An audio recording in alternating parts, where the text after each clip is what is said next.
Hey everyone, my name is Joe Jacobs and I'm going to present to you Ludwig von Beethoven today.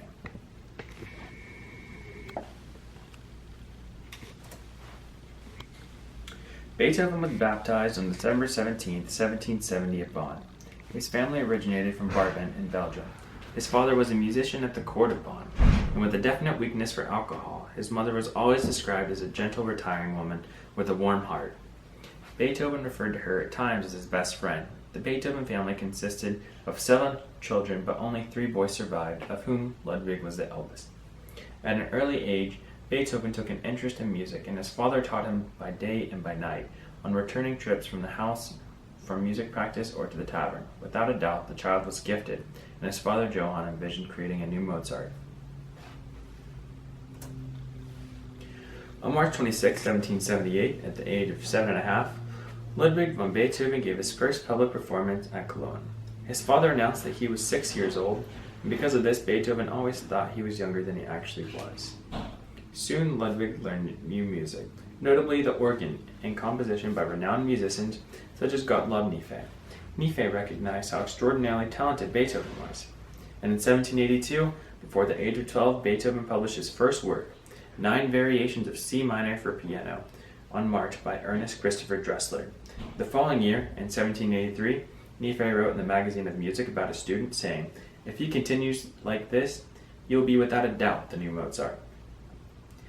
In June 1784, on Nife's recommendation, Ludwig von Beethoven was appointed organist of the court of Maximilian Franz, the Elector of Cologne, at only age 14.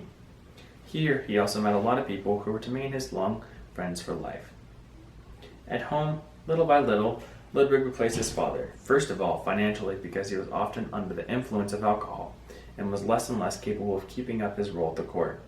The young Beethoven felt responsible for his 2 younger brothers as well. Prince Maximilian Franz was also aware of Beethoven's music, and he sent Beethoven to Vienna in 1787 to meet Mozart and further his musical education. 5 years later, in 1792, Ludwig von Beethoven went back to Vienna, benefiting from another grant for 2 years by the Prince Elector again to pursue his musical education. At Vienna, the young musician took lessons with many famous composers. He captured the attention of and astonished Vienna with his improvisations on piano. In 1794, Beethoven composed Opus 1, the Trios for Piano. The following year, Beethoven made his first public performance at Vienna, where each musician played his own work, and soon after had a tour. Beethoven made numerous acquaintances at Vienna, and everyone in the music and aristocratic world admired the young composer. These music lovers were Beethoven's greatest supporters.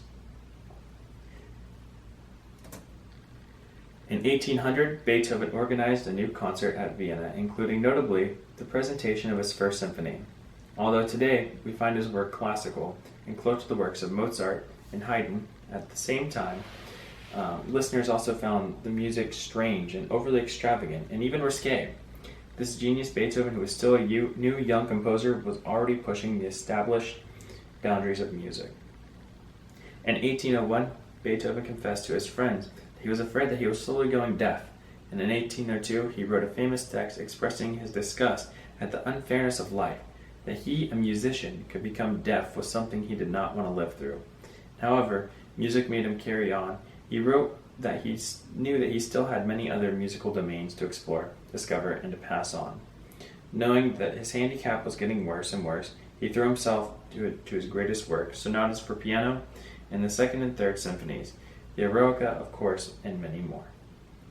Beethoven wrote his third symphony in honor of a great man, Bonaparte. He was seen as the liberator of the people, opening a door to hope during the French Revolution. When the first consul declared himself emperor, Beethoven became enraged and took out Bonaparte's name from the music. On April 7, 1805, the Eroica Symphony was played for the first time. Meanwhile, Beethoven had finally finished his opera, Lenore, the only opera he ever wrote. He wrote and rewrote 4 different overtures, and the name of the opera, therefore, changed to Fidelio, against the wishes of the composer. November 20th, 1805 was the date of the opening performance before a small audience of French officers. This was because Napoleon was the head of the army and captured Vienna for the first time. In 1809, Beethoven wanted to leave Vienna at the invitation of Jerome Bonaparte. His long-standing friend, the Countess Anna Marie Andrade, kept him at Vienna with the help of his wealthiest admirers, the Archbishop Rudolf, the Prince Lobkowitz, and the Prince Kinsky. These men gave Beethoven an annual grant of 4,000 florins, allowing him to live without financial constraint. The only condition was that Beethoven was not to leave Vienna. Beethoven accepted. This grant made him the world's first independent composer. Before this contract, musicians and composers like even Bach, Mozart, and Haydn became servants in the house of wealthy aristocratic families. They were thus part of the domestic staff, with no more rights than any other, but with the added task of composition and performance. Thus, the musician of the day, Beethoven, had outstanding circumstances, and he was free to write what he wanted, when he wanted, and under command or not, as he pleased. In 1812, one of his benefactors, the Prince Lobkowitz, fell into financial difficulty, and the Prince Kinsky died from falling off his horse.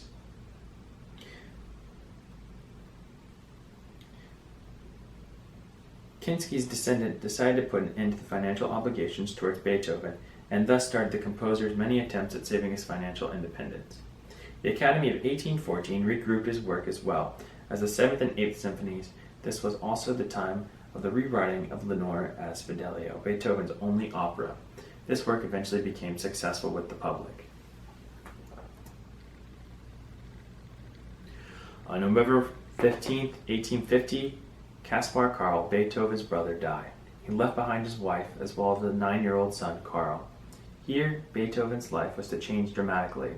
His brother had written that he wished Karl's guardianship of both his wife and his brother.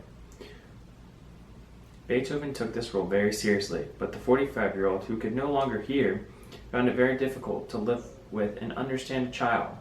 This cohabitation was the cause of a new trial of the mother and child and a generation of conflict and numerous struggles. In 1816, Karl's music teacher, one of Beethoven's former students, didn't find as much talent in the boy as Beethoven hoped he would possess. At this time, he ended his cycle of Lieder to the distant loved one and drafted the first theme for his Ninth Symphony. The Ninth Symphony, also considered one of Beethoven's most spectacular pieces, was practically finished in 1823. During this time, Beethoven was completely deaf and wrote this from what he could only hear in his own head. And on May 7, 1824 was the date of the first playing of the Ninth Symphony. And despite the musical difficulties and problems in the sung part, it was a success. Unfortunately, it was not a financially rewarding success. Then began the period of the last quartets of Beethoven music, which are still difficult even for today's audience, who knows how to interpret his other works. He then started to compose his 10th Symphony. In 1826, Beethoven caught a cold coming back from his brother's place. The illness complicated other health problems that Beethoven had suffered from all his life, and he passed away on March 26, 1827. In conclusion, there is no doubt that Beethoven was one of the most influential musicians of all time. His music is still being performed and listened to today, and will be for centuries to come. His success in music has definitely left a large impact on today's society, even and especially from the time period he lived in. I think Beethoven is certainly one of the most greatest composers of all time.